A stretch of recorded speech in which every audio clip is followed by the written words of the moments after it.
Thank you for shopping at Pet Catan's. Now here's Dusty Pilot. After teaching thousands of students crafts and floral design, it's apparent that the most difficult project is making a bow. I've researched every book on bow making and haven't found an easy method for the beginner yet, so I devised my own method. With this method, you can make any size bow and any style, and with any kind of ribbon. In fact, it's so easy, my 11-year-old neighbor Stephanie Petite watched me do it just once and immediately began making a slew of bows, like this 2-layer bow, a fringed bow, pom-pom, and a multicolored bow. Impatient for spring, Steph decided to bring this bare tree into bloom with her collection of bows. One of the magic ingredients of making this bow is a glue called Goop. The reason I like it, it dries fast and it stays supple, so it doesn't add any extra bulk to your bow. For this bow, I'm using number 9 satin acetate ribbon by Doris. I'm using it in blue and white.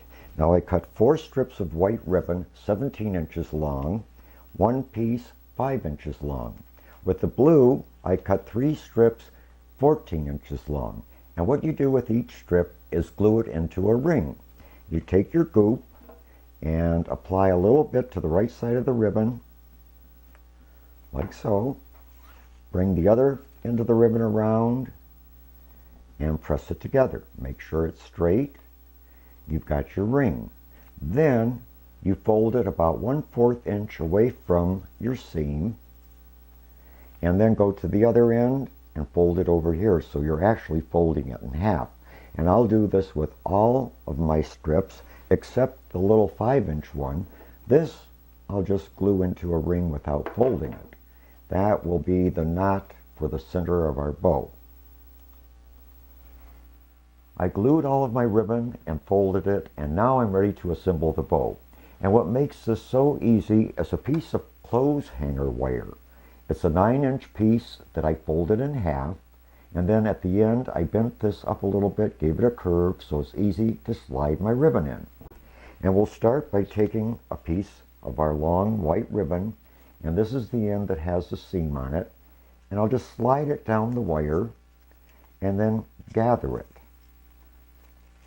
The other end of the loop, where I have my crease, I will put under the wire, slide it in, and gather it. Now, since this is a 2-layer bow in 2 colors, I'll take a shorter piece, which is blue, slide it on the wire, gather it. Then I'll take the other end, slide it under the wire at the crease, gather it in. And it doesn't matter whether you're going behind, alongside, or on top of your first strip of ribbon.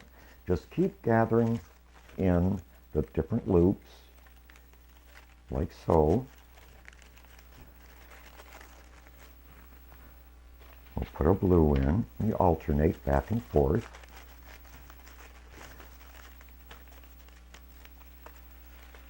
Now I'll gather in my last loop. And we're almost finished. Okay, the little 5-inch piece of ribbon that I made into a ring, I gathered on a lightweight wire, like a 22 gauge wire. And I'm going to take this and put it right in the middle of the bow and bring the wire around to the back. Pull it nice and tight. The tighter you pull it and twist it, the better the finished bow is going to look. Give it a good twist. And then slide it off of the clothes hanger wire, and there you've got your bow. Isn't that simple? If you'd like to see this done again, stop back in about 20 minutes and I'll be repeating it for you.